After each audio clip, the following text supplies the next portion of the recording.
Hello and welcome back to Scouting Saints for the Three Kick Podcast YouTube channel. So, yesterday Saints took on Bournemouth at the Vitality Stadium. The lineup, Saints named basically their strongest fit team for the match. The only dispute amongst the fans was probably Nathan Redmond starting over Teller. I mean, that proved to be a good move. You'll see why in a minute. Salisu also on the bench, even though he started in round 5 against Wolves when we won 2-0 there. Bournemouth named former Premier League players Asmir Begovic, Jack Wilshere and Billing in their starting lineup, with Tottenham loanee Carter Vickers also playing. A place at Wembley awaited the winner of this South Coast clash. First half, the story of the first half.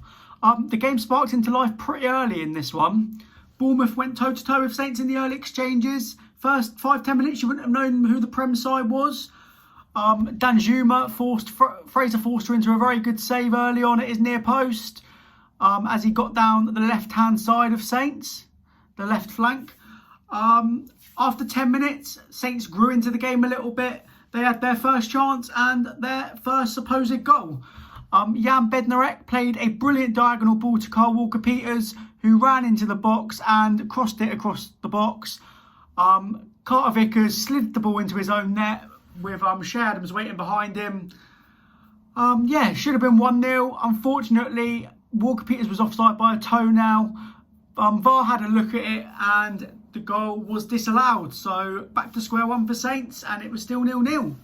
Moments later, Armstrong bombed down the right-hand side of Bournemouth, beat Rico, went down the wing, went to the byline, cut the ball back across to Ryan Bertrand. Unfortunately, he put his shot wide from about 12 yards. The chances were coming Saints' way now, though. They were getting into their flow. It was going a bit better. They really took control of the game after about 20 minutes. Danjuma headed the ball straight to Stuart Armstrong on the edge of the area. Again, unfortunately, his shot went wide. A lot of chances coming Saints' way at this point. Would probably be disappointed not to be one up. And then Bournemouth really looked like they were getting into the game in the next 10-15 minutes. They had a massive spell of possession. They had a couple of chances. Danjuma, who looked their biggest threat throughout the game, won a free kick. Bednarek was booked after he got away from him and Bednarek slid in. Tactical foul stopped him. The resulting free kick was swung towards the back post. Shea Adams could only head the ball as far as Cook inside the area. He played the ball into Riquelme in a very dangerous area on the right-hand side. Had a glit-edge chance and skied the ball wide of the near post looking for the top corner. There was warning signs for Saints. They had to wake up and not get complacent in this game. Bournemouth were actually dominating Saints at this point, but on 37 minutes, they showed their Premier League quality and they broke away. Nathan Redmond carried the ball 40-50 yards. Absolutely brilliant run from him before sliding a perfect ball into Moussa Djenepo. And he finished in the bottom right corner from about 15 yards. Past Begovic, brilliant finish, 1-0 Saints. Jack Stacey had already been struggling in that point. He had already made a couple of fouls on him. And Djenepo just outdid Jack Stacey all game. And 1-0. Right as it went to be looking to be 1-0 half time, another chance for Saints. Armstrong played the ball to Nathan Redmond. Rico committed himself trying to intercept the ball. Nathan Redmond had free rein to then run another 40 yards. He got into the box. He sat Cook on the floor with a nice little bit of skill, and then he put the ball right into the top left corner with a fantastic finish. We haven't seen that much from Nathan Redmond, and if he can keep that up, then I think he will be very good in the Premier League, but he hasn't shown it much yet. This game was probably his best game for Saints, so yeah.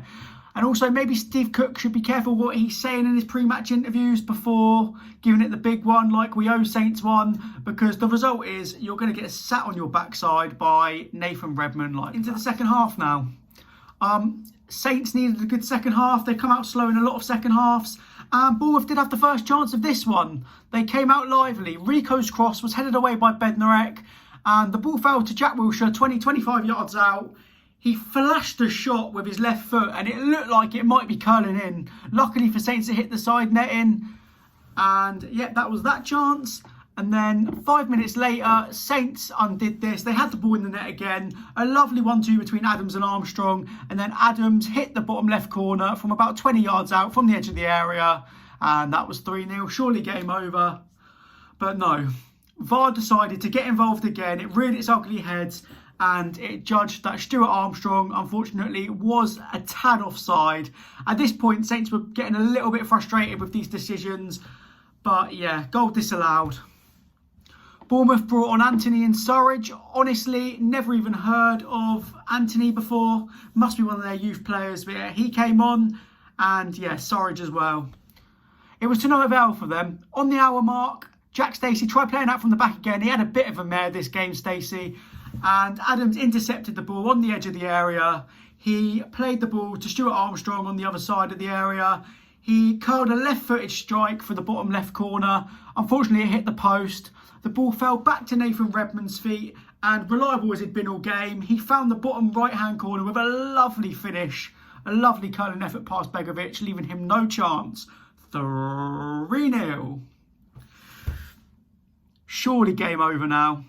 And honestly, the rest of the game, it was all Saints. They could have had 5 or 6 in all honesty, and that's without the VAR shouts that went against them as well.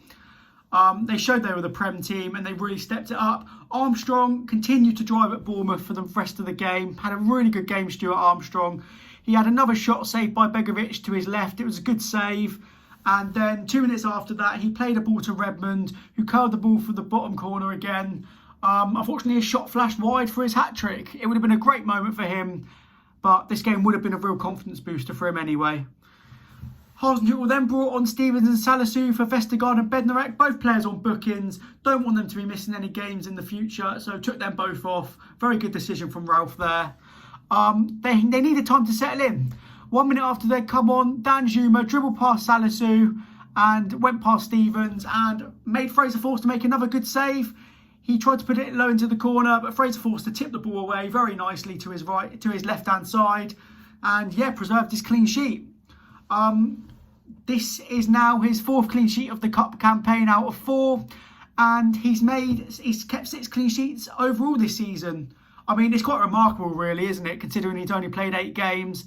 The guy just doesn't like conceding. He's an absolute monster in goal. And yeah, you're going to find it hard to beat him. He made another very good late save as well. Ryan Bertrand lost out to Anthony, the young lad I was talking about. Stevens slipped in the box as Anthony crossed it in, and Surridge got a header on goal, but Fraser Forster made another good diving save to his left and got his whole body behind the ball and saved the ball on the line, and he even held on to it, which was a bonus. That was actually the last action of the game, as Saints then held on to the ball to see out a very convincing win over Bournemouth. They now face Leicester in the semi-finals at Wembley in April. Exciting times for a club who's had very little to cheer about in 2021. They're still trying to stay up in the league. They should just about manage that now. And yeah, very exciting times for the fans who will be cheering their team on from Wembley in their next FA Cup game. So, some talking points now. Ralph's decision to bench Teller and start Redmond was actually a bit of a masterstroke. He must have seen it as an opportunity for Redmond to get a bit more confidence against maybe a lower league team. And he's even said that he needs to do it again against Premier League quality teams. But yeah, much better from Redmond today. His best performance in a Saints shirt, I'd say. He actually went at players, and even he admitted that he hasn't gone at players enough recently. So I'm very happy for him. And it is also a 3rd Wembley appearance for Saints in 4 years. They also got to the 2017 Carabao Cup final and the 2018 semi-final of the FA Cup. So they'll be looking to win their first game at Wembley out of all of them games, and their first game at Wembley since 2010 when they won the Johnson's Paint Trophy. As Ralph said, Armstrong is Saints' best ball carrier. The things he can do on the ball makes him a very underrated Premier League player. He dribbles the ball so well, better than most players in our team. And yeah, he's a very important player to us, and he will only get better, hopefully. Gineppo's impact in the game as well. Jack Stacey struggled to deal with him all game. And yeah, very good signs for Gineppo, who's just starting to look a bit better now in a Saints shirt. Took him a while to settle in and adapt, but yeah, hopefully some big things to come from him now.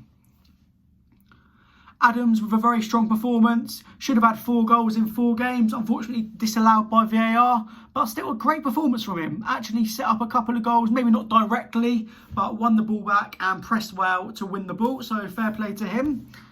Saints created much more today than they have done in the league recently.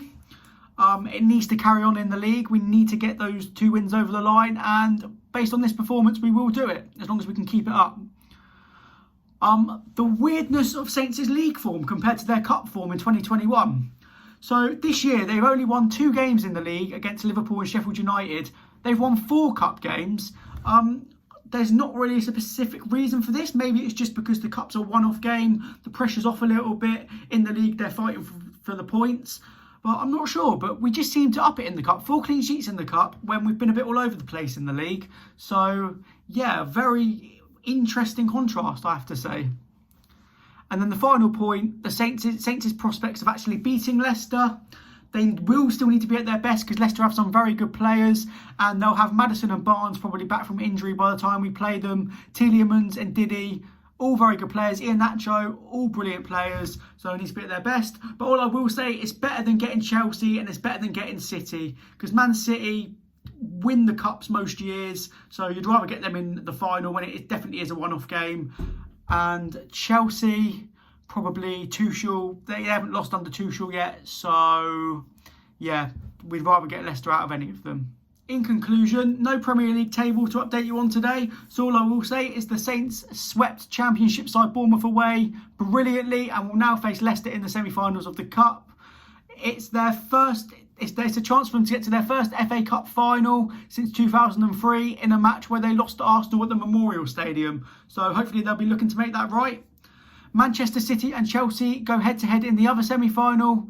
But in the end, it's a competition where anything is possible. So you have to just believe. Please make sure to like and subscribe if you enjoyed this video. Hit the bell if you want to know the exact moment when these videos are uploaded. Jack and Ryan's videos are coming later as well. And we will be having an England squad special for you as well later in the week. Could be as early as tomorrow, could be as late as Thursday. Just what we think of the England squad announcement last week. So that'll be coming soon. Keep an eye out for that. I've been Nathan Newington with Scouting Saints, and thank you for watching.